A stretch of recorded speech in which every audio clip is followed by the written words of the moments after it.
Amigas y amigos, espero que este video sea de un esfuerzo clarificador de lo que vamos a hablar con relación al tema del derecho internacional. Ya voy a galletearme con la propia presentación del profesor. A ver, dice el Power que el derecho internacional es el conjunto de normas destinadas a reglamentar las relaciones existentes entre los sujetos internacionales. Un aspecto relevante a entender que el derecho internacional, a diferencia de los derechos internos de los estados,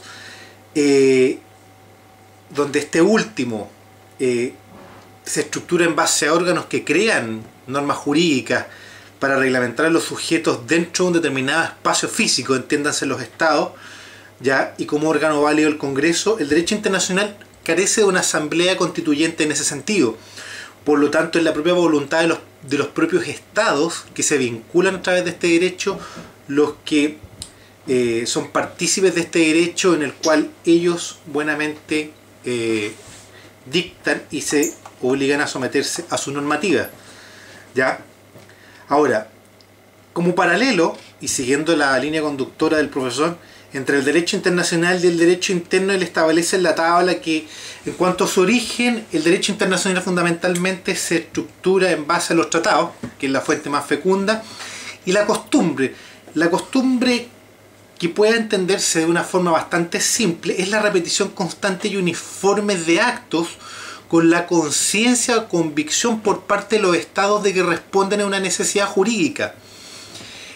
El ejemplo clásico que siempre se coloca para entender un poco esto de cómo funciona la costumbre es el derecho de paso que tienen los barcos de pasar por aguas territoriales de cualquier estado sin derecho de pagar peaje. Ya eso es una costumbre internacionalmente entendida y así se ha establecido al punto que es reconocido por el derecho internacional. El combate contra la piratería también ha partido como una costumbre y que muchos estados posteriormente regularon a través de tratados, y hoy día, digamos, aun cuando esa regulación está establecida en tratados, partió su combate, el de la piratería, como un efecto de la costumbre, es decir, la necesidad de tener las aguas internacionales libres del tráfico de piratas. A diferencia del derecho interno, donde fundamentalmente siempre la fuente primaria es la legislación interna emanada de los congresos nacionales. En cuanto a los sujetos, ya acá en el esquema bien se establece que del derecho internacional son los estados y las organizaciones internacionales. Hay que dejar en claro que en el inicio del derecho internacional el sujeto activo por excelencia es los estados. Después de la Primera Guerra Mundial y con mayor énfasis después de la Segunda Guerra Mundial, pasan a tener relevancia órganos internacionales, fundamentalmente por el lado de la creación de las Naciones Unidas y todos los organismos dependientes de esta, como la FAO, la Organización Mundial de la Salud, que dependen de Naciones Unidas, y otras organizaciones internacionales que, no aglutinando a estados, sí han pasado a tener con el tiempo un carácter importante en materias específicas. Entiéndase Amnistía Internacional por un lado, la Cruz Roja Internacional por otros, y otras organizaciones que velan por ciertos intereses particulares. En el caso del derecho interno, los sujetos que se vinculan a este derecho siempre son los habitantes del Estado, que es donde éste ejerce su soberanía. Un aspecto también interesante y más controvertido respecto de la jurisdicción de los tribunales internacionales. Dando vuelta un poco la cosa, acá en el ámbito interno siempre todos los estados se dotan de un poder llamado poder judicial, que se estructura de diversa manera, pero que normalmente es el encargado de administrar la justicia e impartirla e interpretar la ley. En el derecho internacional no hay un poder tan claro, porque, como decía al inicio de esta presentación, son los propios estados los que se someten voluntariamente a este derecho internacional y por lo tanto se autofijan limitaciones en ese sentido.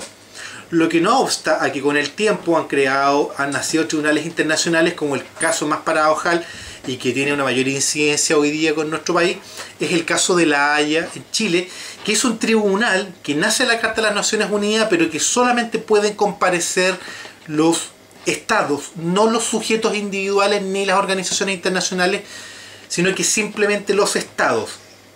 Por los hechos que ya se vieron en las clases, por lo que pasó durante la Segunda Guerra Mundial y por lo que pasó en algunos estados que se descompusieron o que se denominaron estados fallidos, como el caso de Ruanda o en el caso de la ex Yugoslavia, se crearon tribunales internacionales que se revistieron de una característica de ad hoc, ¿ya? y que permitieron el ingreso de actores a ONGs, como el caso de denunciantes, como el caso de Amnistía Internacional, u la formación de un tribunal ya más permanente como la Corte Penal Internacional, que permite que sean sujetos particulares los que sean perseguidos por determinados crímenes. No quiero entrar a ahondar ese tema para no confundir a nuestra audiencia, porque en el fondo el tema escapa a lo que está en la diapo del profesor, y por lo tanto es para contextualizar y entender un poco mejor lo que estamos hablando. En otro sentido, y si el tiempo me lo permite y la paciencia de ustedes también, las fuentes del derecho internacional, entendiendo por tales aquellas que dan origen a este derecho internacional, ya dijimos que tenemos los tratados y las convenciones internacionales, ¿ya? Aquí hay una distinción, pero que en el fondo es lo mismo, ¿ya? Los tratados normalmente se aplican en su terminología a tratados de carácter bilateral entre estados, ¿ya?, donde se establecen derechos y obligaciones, y las convenciones son más genéricas, más amplias en su suscripción, ¿ya?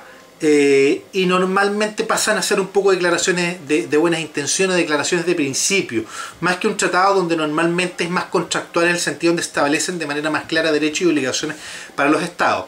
Pero teniendo claro eso, ya hablamos que la fuente del derecho internacional son los tratados y las convenciones.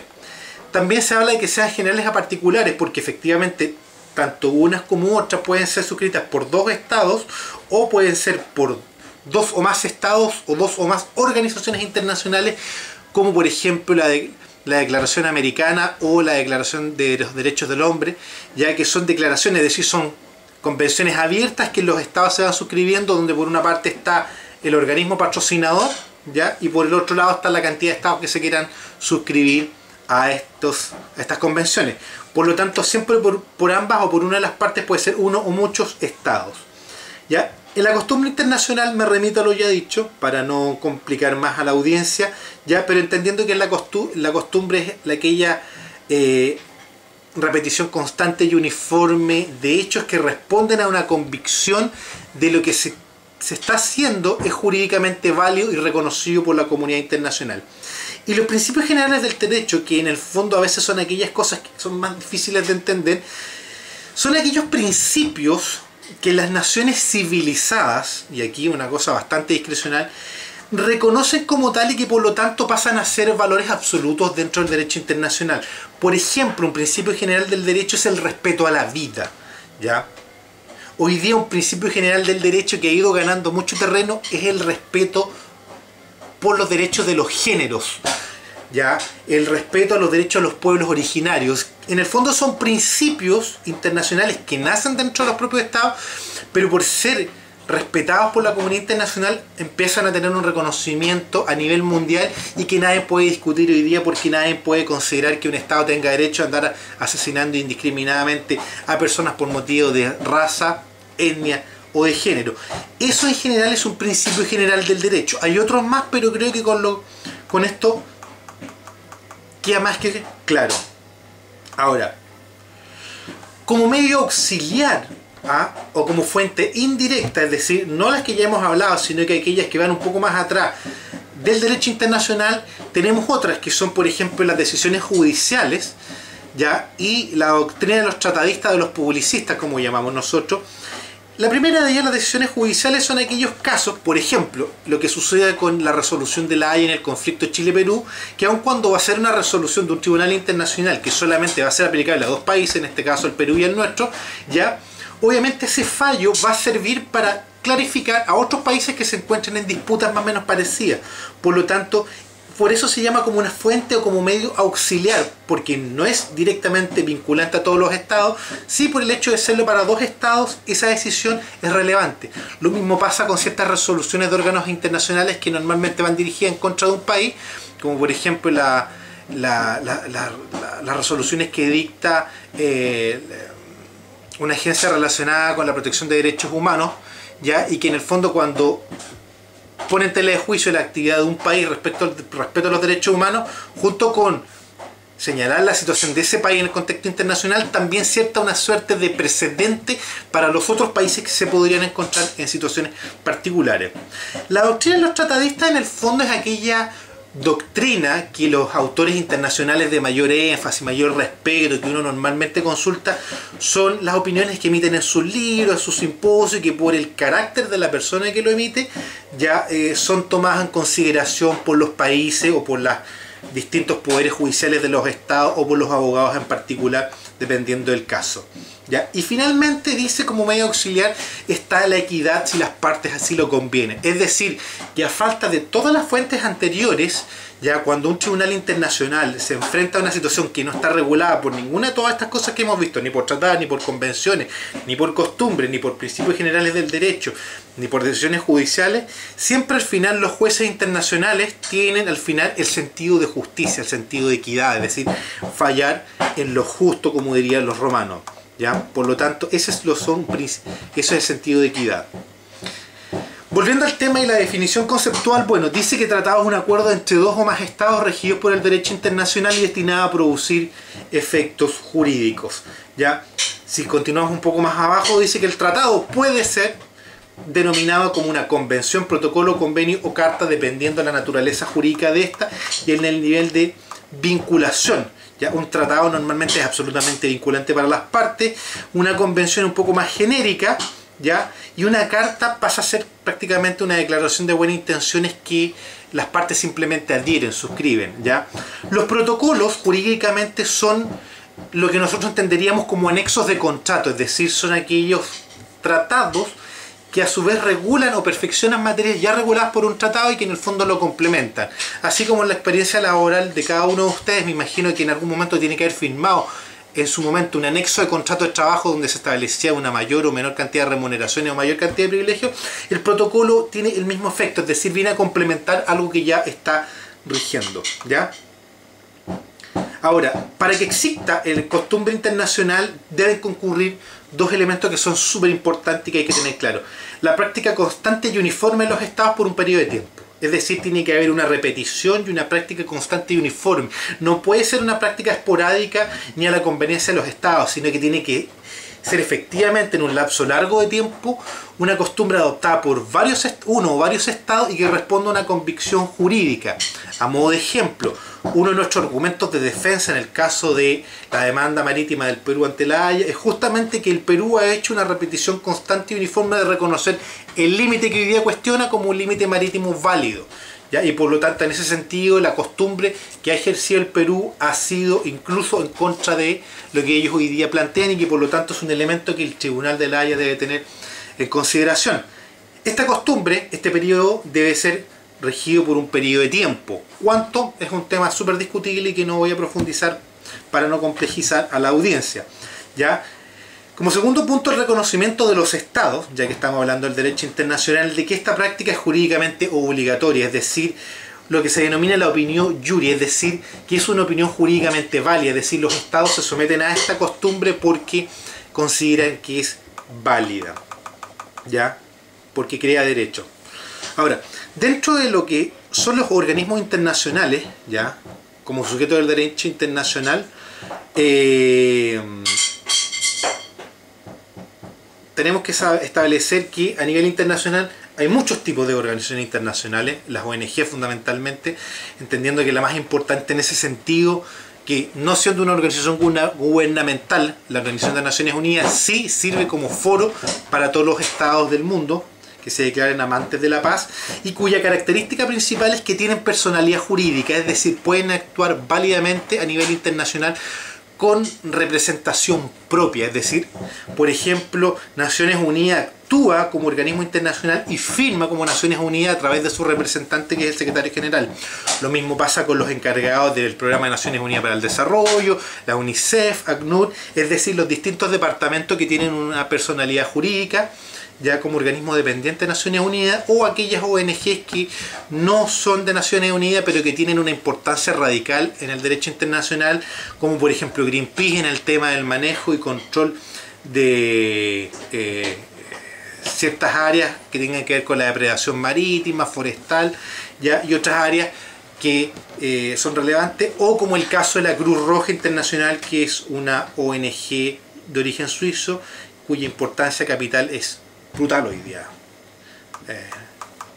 Ok. Bueno, siguiendo acá, y me dedico a leer lo que está en la presentación del profesor. Bueno, la Carta de Naciones Unidas, ya, y aquí un elemento, es una carta que se abrió para que los estados que se declaraban amantes de la paz adhirieran mediante su firma, que fue firmada el 26 de junio de 1945, y en cuyo apéndice de la carta se establecía el Estatuto de la Corte Internacional de Justicia. Es decir, cualquier estado que firmaba la carta como adherente automáticamente se hacía parte como estado con derecho para accionar o ser demandado ante la Corte Internacional de Justicia de La Haya. Ahora, en la materia que nos compete a nosotros, los tratados más importantes en materia de derecho internacional del conflicto armado, ya derechos humanos y de crímenes de guerra, tenemos primero el Estatuto Penal Internacional, firmado el 17 de julio de 1978, ya, que entró en vigor el 1 de julio del 2002. Y aquí voy a hacer una precisión. ¿Por qué se entró en vigor el 17 de julio de 1978? Entró en vigor el año 2002. Lo que pasa es que este estatuto establecía que cuando se abrió a la adhesión de los estados, se estableció que tenía que haber un mínimo, creo que de 40 estados firmantes. Es decir, del momento en que se abrió para la firma y suscripción por parte de los estados, tenía que reunir un requisito mínimo de firmas de estados adherentes para entrar a funcionar. Y ese mínimo se juntaron recién el 1 de julio del 2002, que cuando se reunió la cantidad de firmas mínimas. No recuerdo, pero lucubrando, pongámosle que sea 40. Y al firmarse la firma número 40, pasó a tener vigencia este estatuto, ¿ya? Que es de carácter permanente, ¿ya? Como casos ad hoc que ya había citado anteriormente y que aparecen en la presentación, tenemos el caso del Tribunal Penal Internacional para la ex Yugoslavia, establecido en este caso no por un acuerdo entre estados, sino por una imposición del Consejo de Seguridad de Naciones Unidas, ya aprobado por la resolución 827 del 25 de mayo de 1993. Este caso, junto con el Tribunal Penal Internacional para Ruanda, establecido mediante la resolución 955 del 8 de noviembre del 94, son tribunales bien particulares porque son tribunales que no estaban constituidos antes de que se generaran los conflictos que los sustentaron, sino que fueron tribunales que se crearon después por la magnitud y los horrores que provocaron la tragedia humana que se estaba viviendo. Es que el Consejo de Seguridad, imponiéndose de esto, ya, junto con enviar tropas de Naciones Unidas, estableció estos tribunales para juzgar a los responsables de las matanzas que se estaban llevando en cada uno de estos países. En cuanto a su formación y su estructura, es muy similar a lo que fueron los juicios de Nuremberg, es decir, potencias vencedoras que posteriormente crearon estos tribunales y crearon la figura delictiva para juzgar a los responsables de todo lo que fue el holocausto nazi. Por ese mismo sentido, y para evitar que se crearan estos tribunales ad hoc, cuya juridicidad en algún momento fue muy cuestionada, hoy día ya no la puede cuestionar nadie, pero sí fue muy cuestionada, ¿ya? Es que se hizo tabla rasa con eso y se estableció una corte penal de carácter permanente, que es la que entró en vigor el 1 de julio del 2002. En el caso chileno, la adhesión a dicho tratado fue una fecha bastante simbólica. Chile hizo el depósito a través de quien fuera en ese momento ministro de Relaciones Exteriores, don José Miguel Insulza, un 11 de septiembre del año 2002, si no me equivoco. Pero el día seleccionado fue un 11 de septiembre, una fecha bastante simbólica para nuestra historia nacional.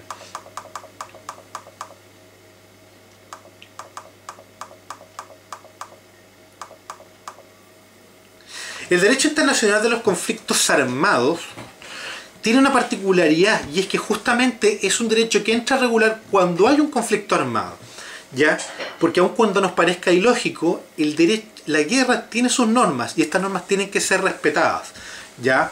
Y uno de los objetivos de este derecho del conflicto armado es que tiene que proteger primero a los que no son participantes de este conflicto, es decir, a los civiles involucrados. Y no solamente a los civiles, solamente lo menciono, también hay patrimonios de carácter cultural o infraestructura crítica, como por ejemplo plantas de agua potable, hospitales que no pueden ser bombardeados. También tiene como objetivo limitar los métodos y los medios de guerra. Las guerras que hemos visto los últimos 50 años, si hacemos un análisis mental, hemos visto que en cuanto a crueldad y magnitud en el impacto en la población civil ha ido disminuyendo, y la misma creación de armamentos cada vez más inteligentes responde en ese sentido, es decir, provocar la menor cantidad de daño colateral posible, ¿ya? Disminuir también lo más posible como efecto los sufrimientos, las pérdidas y los daños materiales causados de la guerra cuando estos pueden ser evitados, ¿ya? Ahora, el derecho internacional del conflicto armado, ¿ya?, se estructura en dos grandes áreas, y que muy bien lo expone el profesor en su diapositiva. Primero, que es el derecho de Ginebra, ¿ya?, que fundamentalmente su supervigilación está en manos de la Cruz Roja Internacional, ¿ya?, en base a los convenios de Ginebra, que son 4, y sus protocolos, pero que en su conjunto se llaman Derecho de Ginebra, y que en términos generales tiende a proteger a los militares fuera de combate, ya sea los militares terrestres o los que naufragan, ¿ya?, y proteger a las personas que no participan en las hostilidades o que han dejado de serlo. Es decir, un combatiente que ha entregado su arma y se ha rendido pasa de ser de combatiente a una persona que ya no participa en la hostilidad y por lo tanto tiene una condición jurídica que debe ser amparada.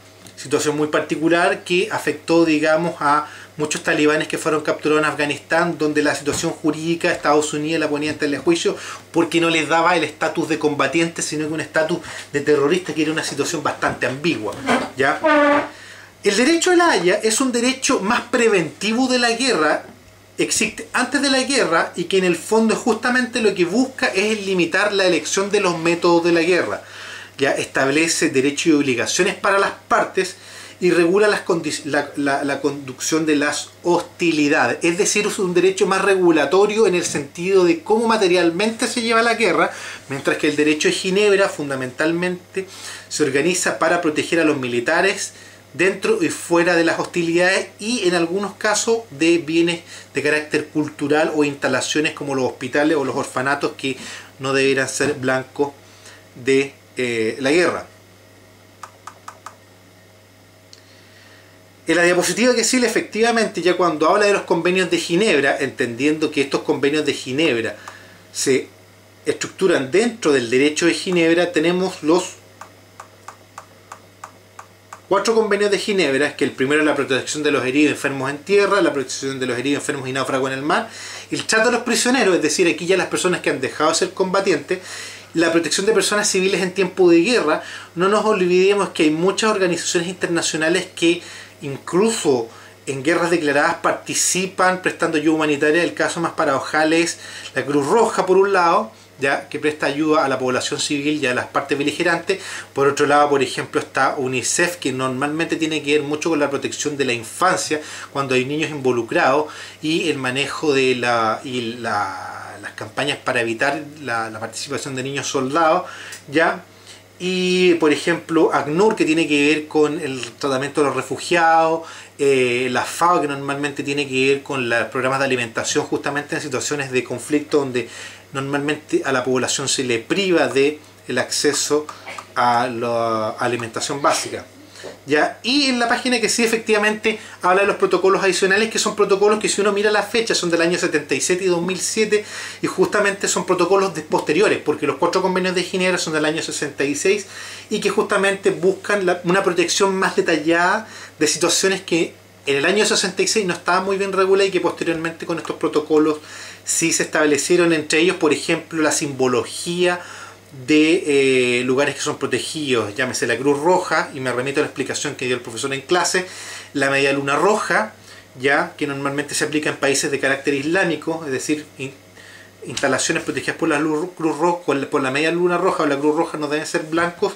Y un caso paradigmático, también hay un símbolo que es el diamante rojo en algunos países de Asia, que se aplica, y paradojalmente nunca se ha reconocido la estrella de David como fuente del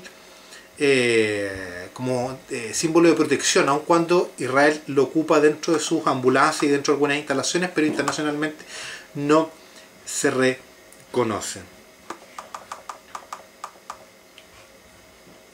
Dentro de los convenios de la Haya, tal como ya se señalaba, que buscan regular más materialmente la aplicación de los medios que se emplean en las hostilidades, Se citan acá varios casos que en el fondo, aun cuando uno los mira aislados, no se entienden.